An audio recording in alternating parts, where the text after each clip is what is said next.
Senhores senadores, agradeço aqui a oportunidade de novamente dirigir essa casa.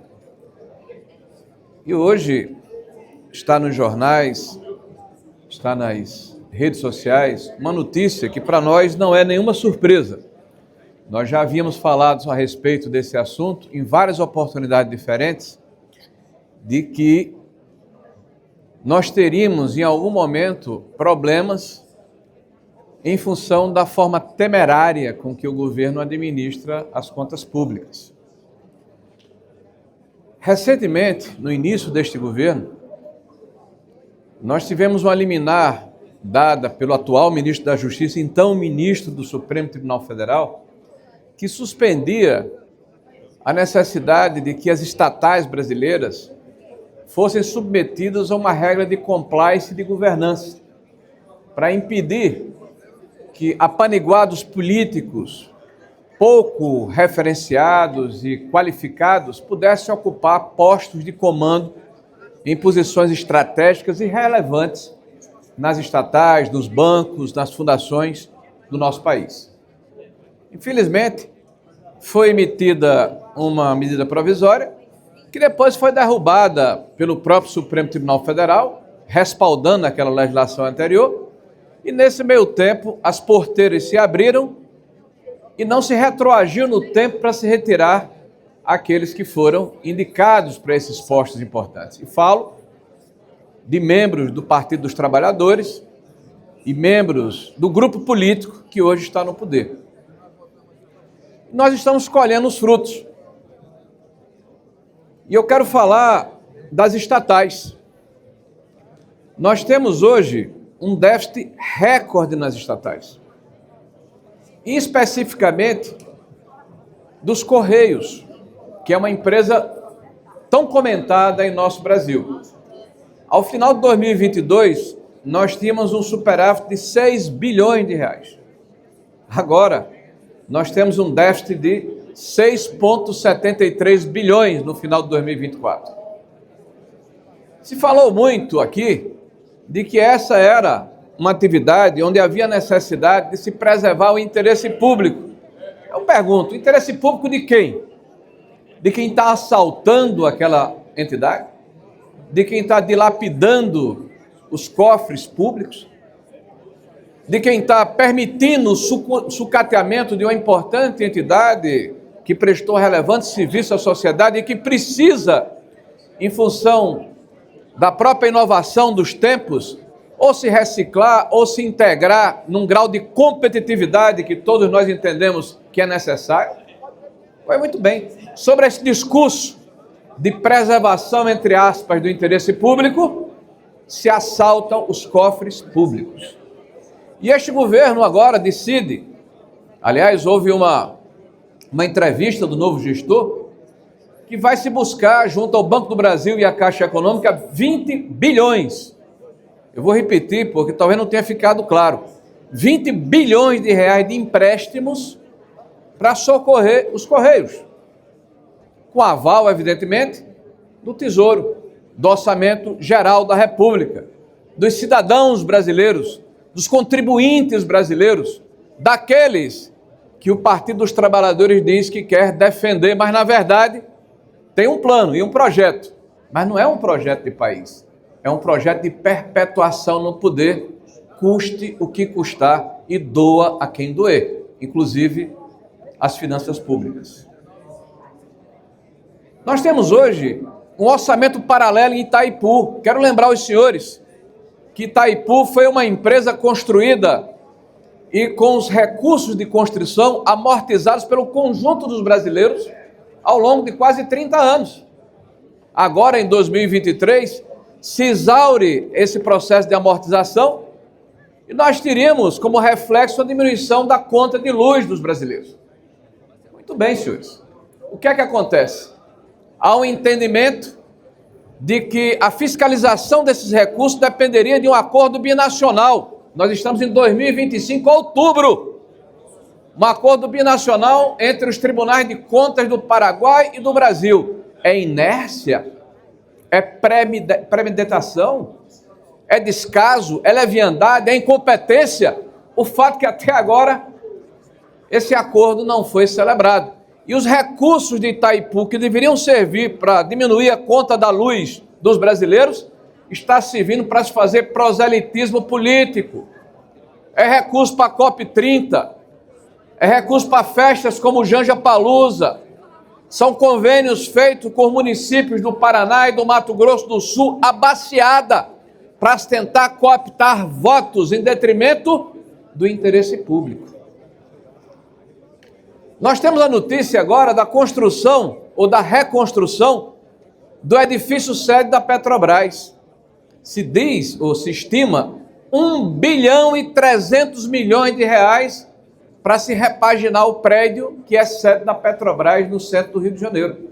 Está sobrando dinheiro. Está sobrando dinheiro nesse país para algumas coisas. Essa mesma Petrobras que se tornou, num passado recente, na empresa mais endividada do mundo com ações em bolsa de valores. Fruto do descaso, da incúria e da utilização da máquina pública para um projeto de perpetuação no poder. A malversação de recursos públicos está no DNA do Partido dos Trabalhadores, é um fato. Vários foram aqueles que delataram e devolveram recursos vultosos. E tudo isso está caindo por terra por tecnicidade. O domicílio da ação não era Curitiba, era Brasília.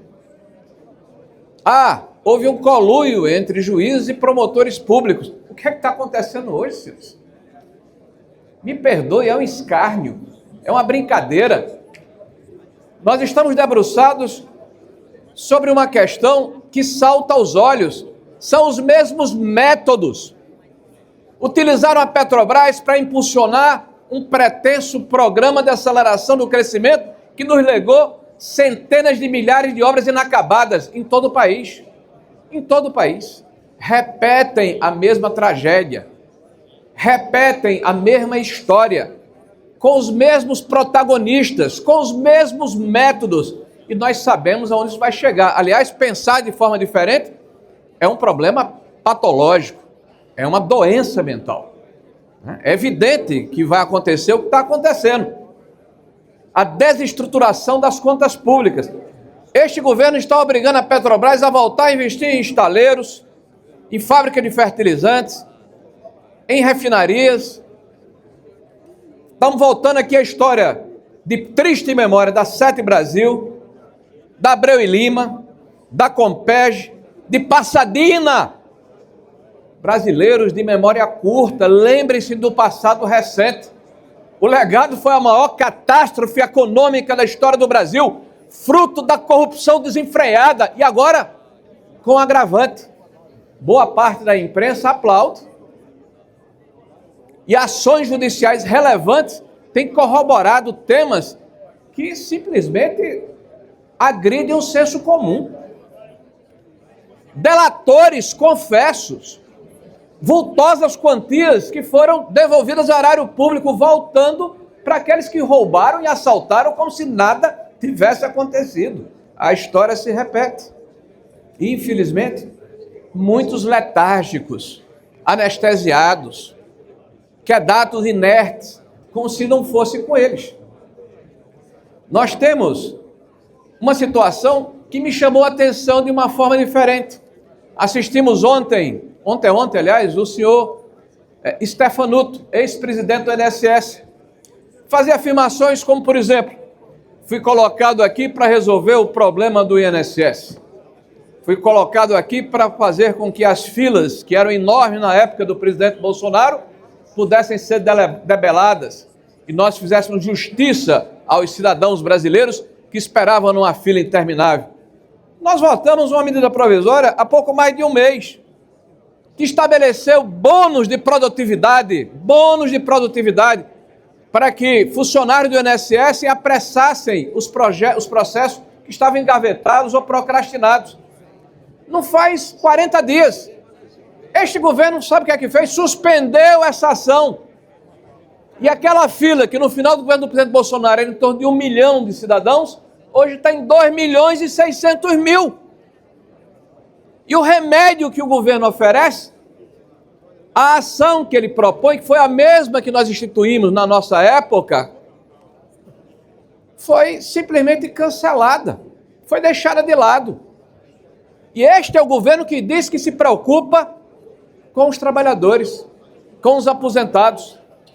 Senhores, menos hipocrisia. Agora, o site Metrópolis publica hoje uma informação de julho, eminente senador Moro, de julho deste ano. Uma manifestação feita pela Advocacia Geral da União nos autos de uma ação do Partido Democrático Trabalhista do eminente senador Ciro, que aqui está presente, Cid. Essa manifestação diz o seguinte: nós, governo, não somos favoráveis à suspensão ou cancelamento indefinitivo dos descontos associativos. A AGU afirmou formalmente, se manifestou nos autos do processo, que está no Supremo Tribunal Federal, contra o fim dos descontos associativos que roubaram ao longo de muito tempo milhões de aposentados brasileiros. Mas o discurso lá na comissão é diferente. O discurso da comissão é que nós somos a favor de acabar com essa farra. Aliás, senador Irã, senador presidente Davi, senador Jacques Wagner, senador Randolfo Rodrigues, que estão aqui presentes, líderes importantes. Já foi votado na Câmara dos Deputados o fim desses descontos associativos. Peço, senador, senhor presidente, que coloque para votar aqui com urgência, porque já votou na Câmara. A manifestação dos líderes do Partido dos Trabalhadores, lá na CPMI, é favorável ao fim desse desconto associativo. Então peço a Vossa Excelência, na próxima semana, com o apoio de Jacques Wagner, com o apoio de Randolfo Rodrigues, do senador Efraim, do senador Renan Calheiros, do senador Omar Aziz, com todos os senadores aqui presentes que fazem parte dessa casa e que não querem mais ver o roubo dos aposentados brasileiros, que votemos todos em urgência na próxima semana o fim do desconto associativo, que já passou na Câmara dos Deputados. Está pronto para ser votado aqui. Que seja avocado para o plenário, que seja dado parecer no plenário. Eu sei que com excepcionalidade, mas o momento exige, senhor presidente. Nós temos mais de 40 milhões de aposentados, dos quais mais de 7 milhões foram vítimas dessa fraude, desse roubo atroz. E não adianta ficarmos no discurso e não materializarmos uma ação. E o pior, senhor presidente, que isso se repete em todas as sessões. Amanhã vai ter outra. Amanhã terá uma outra sessão da CPMI. E eu vou escutar novamente o representante do PT dizendo: nós somos favoráveis ao fim do desconto. Mas esse discurso, essa retórica, essa narrativa não se traduz, não se materializa numa ação efetiva, numa ação real. Então é um caso típico da mentira repetida até exaustão.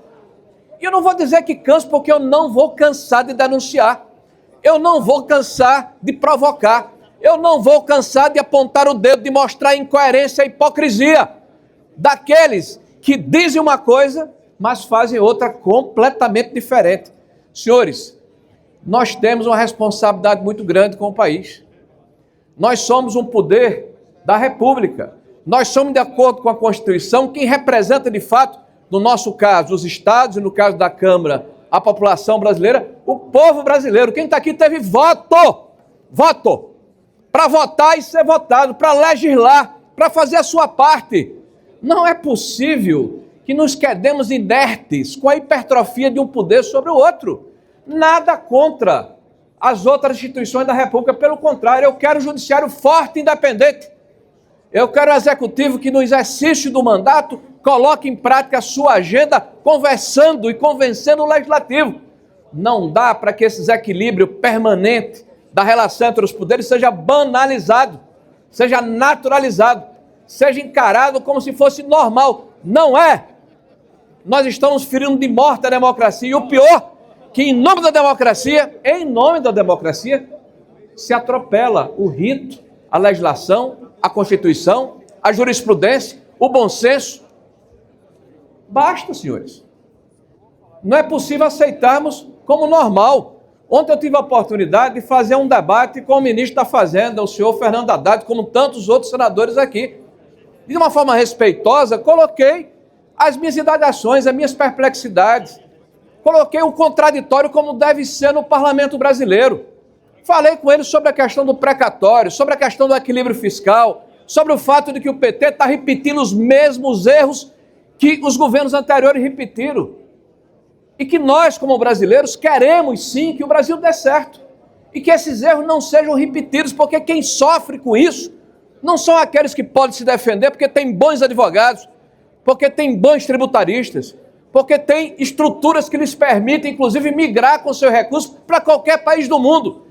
Quem sofre com isso são os mais pobres, os mais fragilizados, aqueles que precisam ser defendidos por todos nós que temos a consciência e a responsabilidade de sermos líderes, pessoas que precisam apontar caminhos e têm a responsabilidade de tomar decisões, entendendo que as decisões aqui tomadas impactam a sociedade e o país como um todo.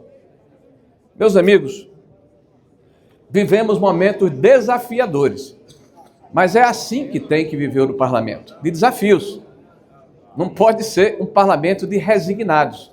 Essa não é, espero eu, acredito nisso, uma reunião de derviches ou de lagartixas que balançam a cabeça ou remam no mesmo ritmo. É necessário que haja dissenso, é necessário que haja o contraditório, é necessário que haja discussão. Não se espera de nós que haja aqui um consenso em cima de visões de mundo que claramente e necessariamente podem e devem ser antagônicas, diferentes. Mas eu não tenho dúvida, nenhuma dúvida, que a grande maioria dos parlamentares, para não dizer a totalidade, na contramão do que afirmou hoje o eminente presidente Lula da Silva. Este parlamento tem nível, tem representatividade, tem legitimidade e, sobretudo, precisa ser respeitado na sua prerrogativa e no seu direito. Cabe ao presidente da República fazer a sua parte, mas não de respeitar o parlamento e de uma maneira quanto mais tentar ultrapassar o parlamento buscando o respaldo de um judiciário que muitas vezes está atrelado aos mesmos interesses e de uma forma pública. Diga-se de passagem, de uma forma pública, desequilibrando os poderes da República e a democracia. Muito obrigado, senhores.